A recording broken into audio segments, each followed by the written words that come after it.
Hi നമസ്കാരം.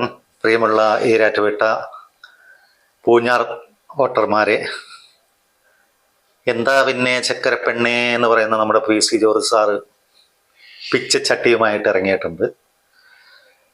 ഇന്ത്യയിൽ നിന്നല്ല, ലോകത്തെ മുഴുവൻ മുസ്ലിങ്ങളും തീവ്രവാദികളാണെന്നാണ് അദ്ദേഹം പറഞ്ഞത്. അപ്പം അതുകൊണ്ട് അദ്ദേഹത്തെ നിങ്ങൾ ഇടങ്ങേറാക്കരുത്. അദ്ദേഹത്തിൻ്റെ ചിഹ്നം താമരയാണ്. വൻ ഭൂരിപക്ഷത്തോടു കൂടി അദ്ദേഹത്തിൻ്റെ എതിർ സ്ഥാനാർത്ഥിയെ വിജയിപ്പിച്ച് അദ്ദേഹത്തെ സഹായിക്കണമെന്ന് വിനയപരസ്പരം അഭ്യർത്ഥിക്കുകയാണ്. കാരണം അദ്ദേഹത്തിന് ഒരുപാട് കാര്യങ്ങളുണ്ട്. നിങ്ങൾ ജയിപ്പിച്ചു വല്ല MLA ആക്കിയൊക്കെ വിട്ടു കഴിഞ്ഞാൽ അദ്ദേഹത്തിൻ്റെ ഒരുപാട് കാര്യങ്ങൾക്ക് മുടക്കം വരും. വീട്ടിൽ തെങ്ങിനും റബ്ബറിനും തടം വെട്ടാനുണ്ട്. അതുകൂടാതെ ഉത്സവപ്പറമ്പിലൊക്കെ മറ്റേ കിടുക്കിക്കുത്ത്, അതുപോലെ മുച്ചീട്ട് കളി, ഗുലാൻ കളിക്കാനൊക്കെ പോകാനുള്ളതാണ് അദ്ദേഹത്തിന്. അതുകൊണ്ട് ദയവ് ചെയ്ത് നിങ്ങൾ അദ്ദേഹത്തെ ഇടങ്ങേറ് ചെയ്യരുത്. അബദ്ധത്തിൽ പോലും താമരയിലേക്ക് കൈ പോകരുത്. അക്കാര്യം പ്രത്യേകം ശ്രദ്ധിക്കാൻ വേണ്ടിയാണ് ചക്കരപ്പെണ്ണിൻ്റെ കാര്യവും പറഞ്ഞുകൊണ്ട് ഞാൻ ഇവിടെ വന്നത്. അതെല്ലാവരും ശ്രദ്ധിക്കണം, മറക്കരുത്.